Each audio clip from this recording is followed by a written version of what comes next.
I can sometimes tell the direction. I know where to look. That's all I can say.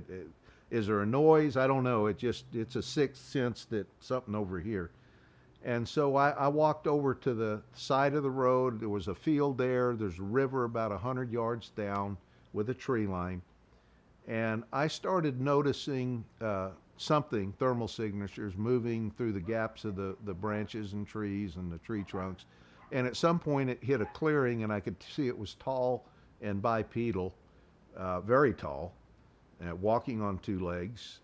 I couldn't say definitively, without a doubt, it was a Bigfoot, but I don't know of any NBA basketball players that'd be hanging out there, just with no light in the middle of nowhere in the woods. More likely it was a big guy, since there's been other reports. So as I'm watching him, he never would clearly break cover, but he was doing a lot of side peeking. And one of the guys there came up and asked me, he said, "What are you looking at?" And I said, "Well, there's a big guy down there watching us." And he had never seen anything like that. He goes, "Really?" I said, "Here."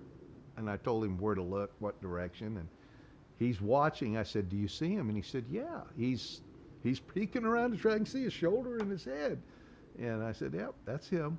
Well, within a very short time, we could hear stirring to our right. And there was a creek that came up out of the main, or fed into the main river, about 100 feet to our right where it came by. And we could start hearing, crackling and stirring and everything. I said, "I think we're being flanked." And, you know, Kentucky, Tennessee, northern Georgia, Alabama, western Virginia, and western North and South Carolina, that was all original Cherokee land. And I've already, I guess, talked about the Uni Udawahi, the forest, people that they interacted with. Um, I've always wanted to experiment with speaking with them in Cherokee, and I'd made several other attempts.